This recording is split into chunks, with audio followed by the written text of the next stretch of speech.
बोलिए सद्गुरुदेव की जय। आज हमको सद्गुरु कबीर साहब की क्या विशेषताएं है इस पर बोलना है। कबीर साहब सत्य सिद्धांत के पारखी, ज्ञानियों में ज्ञानी सद्गुरु रूप थे। उनके बारे में मालूमात नहीं ऐसा साधक शायद ही हमको मिलेगा। वे सत्य के जानकार थे और यही कारण है कि उन्होंने हिंदुस्तान में भक्ति पद्धति के लिए जो क्रांतिकारी बदल किया वो सराहनीय है। उस वक्त हमारे हिंदुस्तान में जो भी भक्ति पद्धतियां थी वह सब ईश्वर को अपने बाहर ढूंढते थे।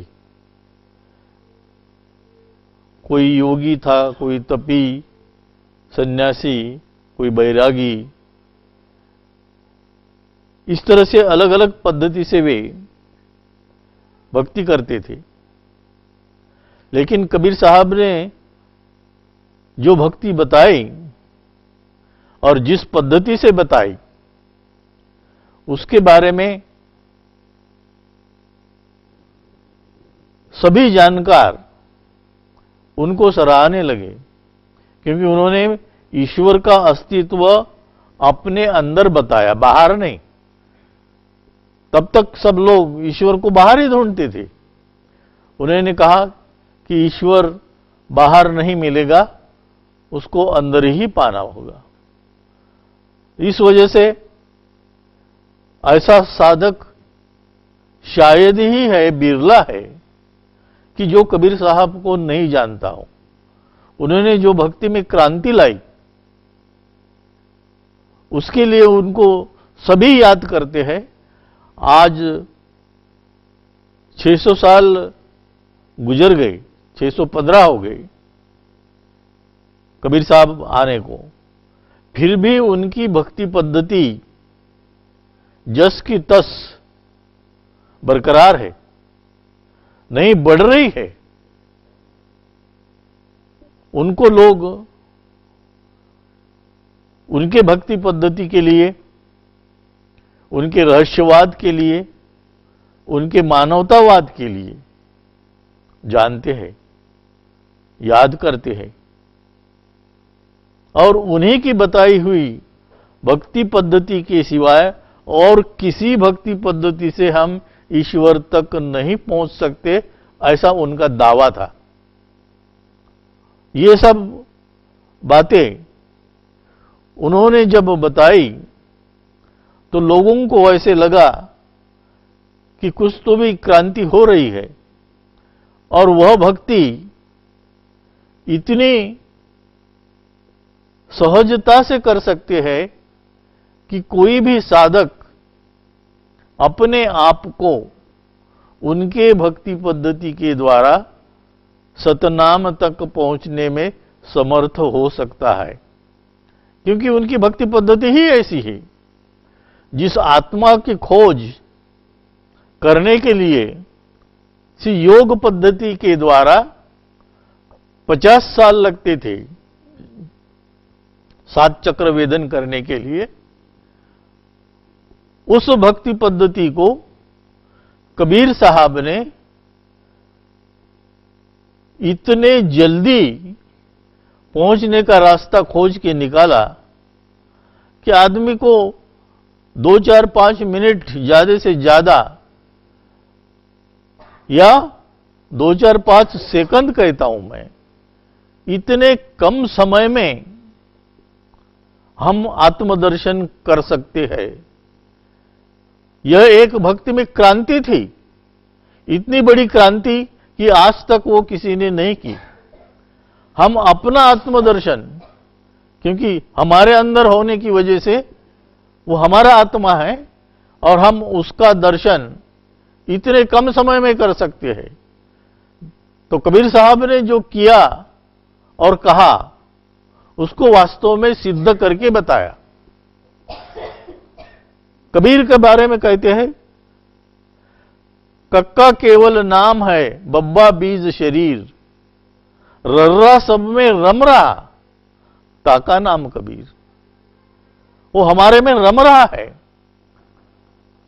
जिस प्रकार की भक्ति हम करते हैं उस भक्ति में वो जो हमारे अंदर रम रहा है उसको पाना है।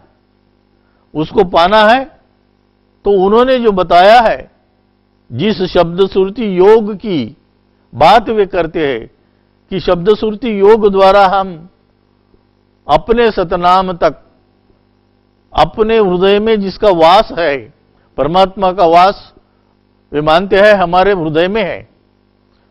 और कोई भी साधक साधारण से साधारण यह अनुभव ले सकता है। उसके लिए कोई साधना बहुत बड़ी नहीं करनी पड़ती, उनकी वो युक्ति है।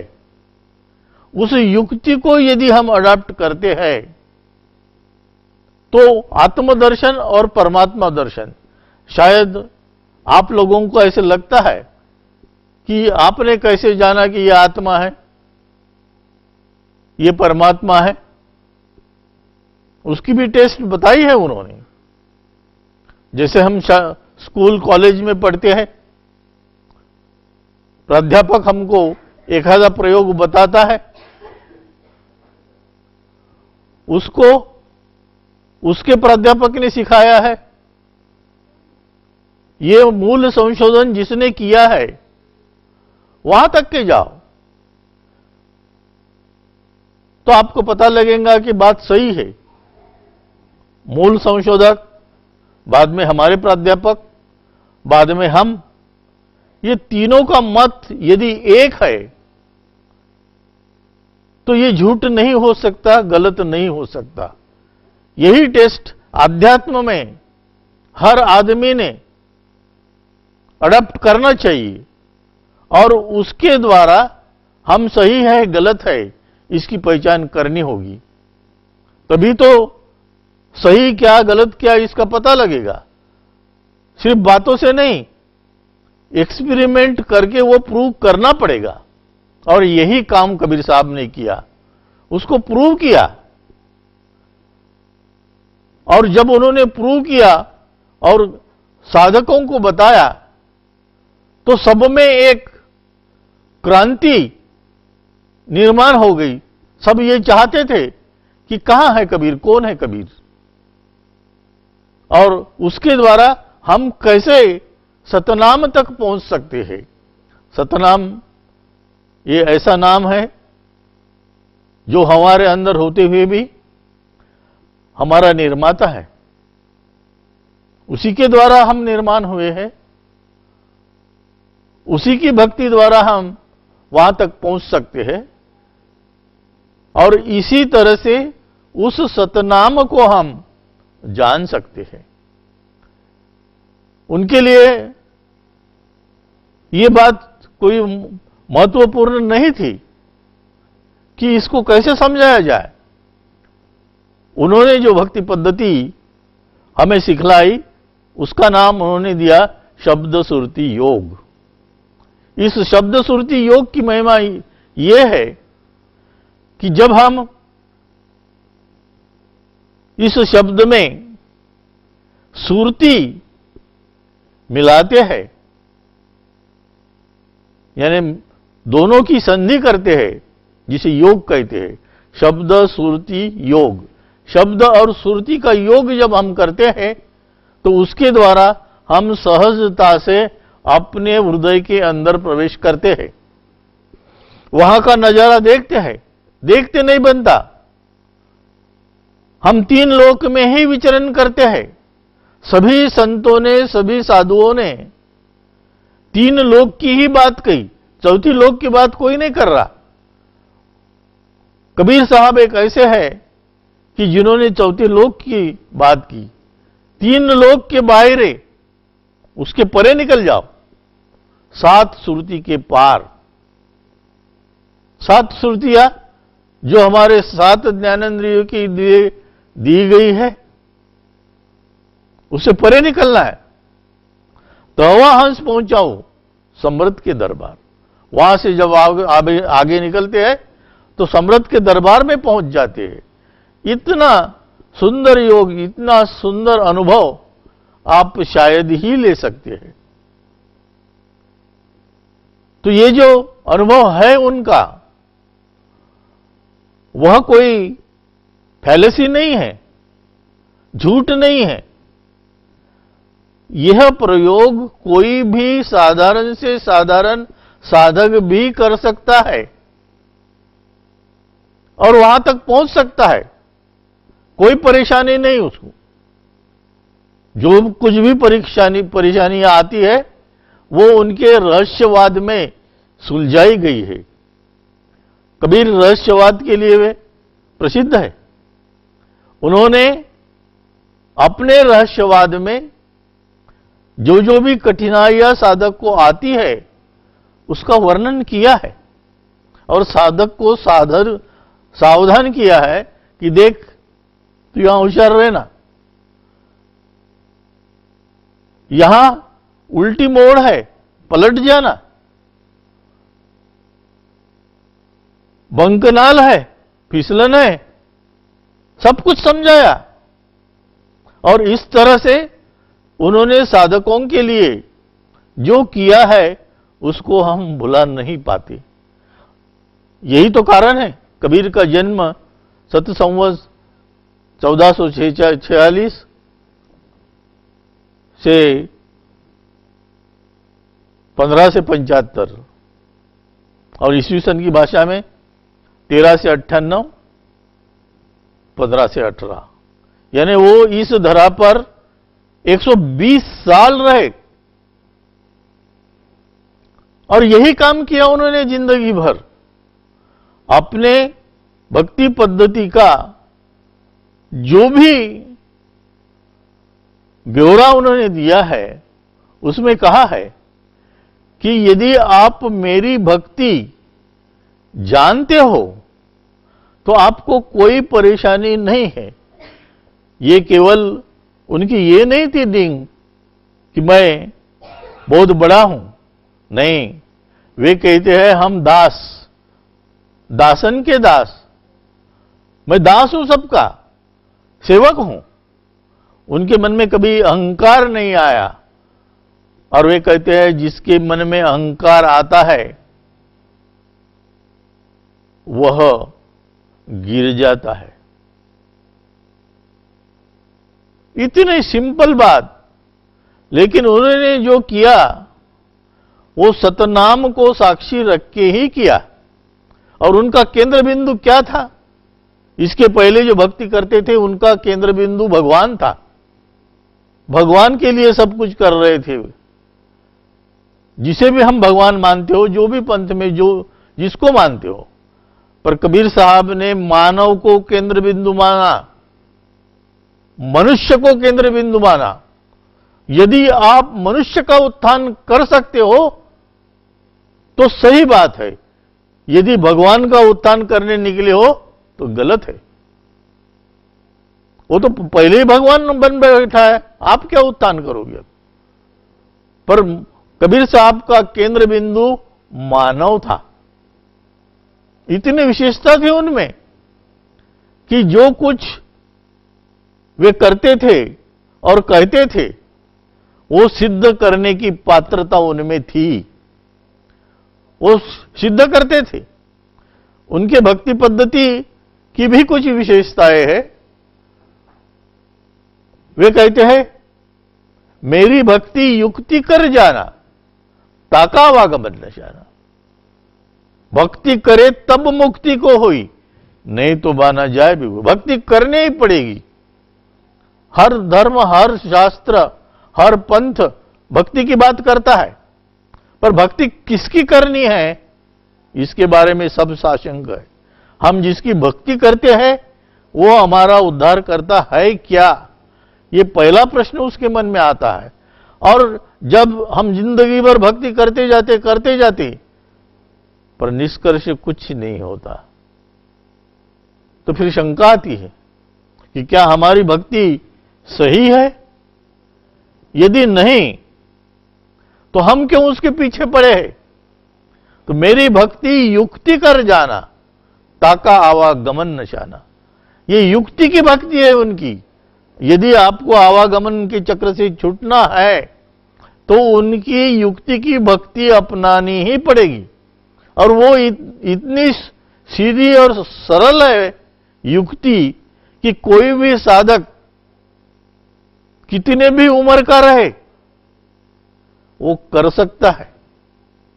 भले ही उसका अंतिम लक्ष्य क्या है ये बात अलग है, पर जिसको मालूम है कि युक्ति के भक्ति द्वारा हम अपना आत्मदर्शन सहजता से ले सकते हैं।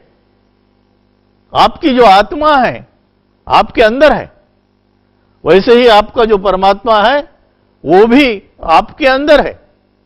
अंदर यानी कहां? तो कबीर साहब ने प्रूव किया है कि वह अपने हृदय में है। यह हृदय कौन सा है?